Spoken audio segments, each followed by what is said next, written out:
Emergency crew rescues sex doll after mistaking it for a drowning woman.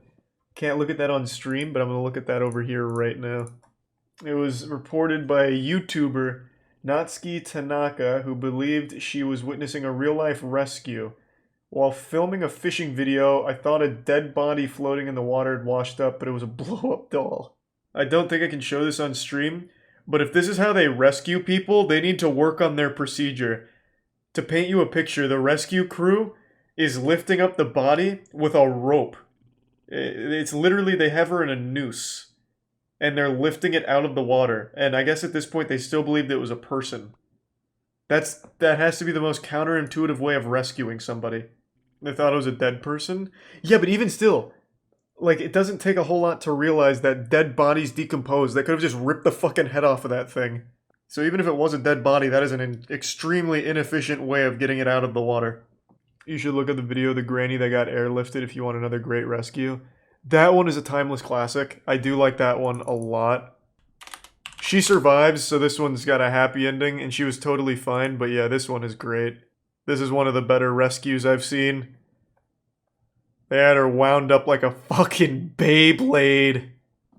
I bet she really enjoyed the ride, though. It's like a carnival ride.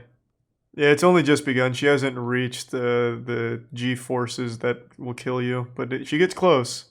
This is the kind of training astronauts go through. I can just imagine, like, them looking down at her and laughing. Like, you can't help it, right? Like, you recognize the goofiness of the situation. She's probably not having any fun. Oh, God. She's about to travel back through time. It's like a laundry machine when you put a brick in it. Oh, the G-forces are too much. Oh, God.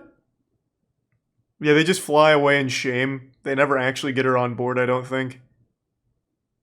And according to reports, she was totally fine, but I have to imagine that maybe she died here and they're just covering their ass. Yeah, that's one of my favorite rescues. That's like a rescue out of GTA RP. Like if you get a really inexperienced hospital worker that picks you up and they just kill you on the way. Can she feel that? I think so. I think she was there for a broken leg. I think it was a hiking trail and she broke her leg on it. So, I mean, it's not like she was knocked out. She was just there getting fucking spun around. On the world's most extreme merry-go-round.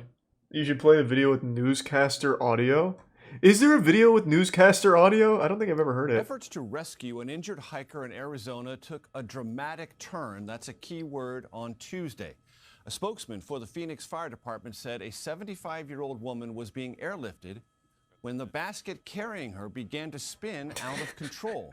Officials say a line used to prevent it doesn't get old. Did not function properly. The spin is just so comical. Yeah, it sounds about par for the course. Is that the audio or do they have real-time audio? Like, do they have like a newscaster that was watching this unfold live and they're like, oh my god, Jesus Christ. We trained for it. We did a couple of the training paid off, for sure. To help stop it, mitigate it, and be able to eventually get her into the basket. They tried to stop some of the spin with the line that Paul was referring to, but that didn't work, and it actually eventually broke, so we brought it down again, brought it back up, hoping some of the spin would lessen, which it didn't, obviously. So the next... I feel like it gets faster every time I watch it.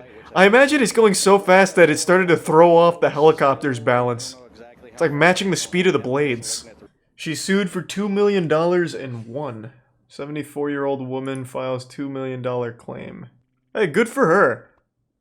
I mean, you get to go on a little amusement park ride, the little spinning teapots, and you get $2 million? I mean, that's a fucking deal. Good for her. See this? For the Phoenix Fire Department, oh, here we go. A typical rescue that quickly spun out of control. It's just really going fast now. Inside that hoist basket, picking up speed, was 74-year-old Cataline Metro, the injured hiker suddenly on a rescue ride that her husband thought could cost her her life. Yeah. I don't know if she's dead or alive. Watching from the ground with stunned but one thing was for sure, Metro's she was having fun. 150 times. For 2 minutes, her husband says she fought to stay conscious as crews struggled to slow the basket. You know, her only first thing she said, I'm glad I'm alive, because she thought she was going to die. Tonight, Cataline Metro back on the ground after the rescue that sounds about right. of a lifetime.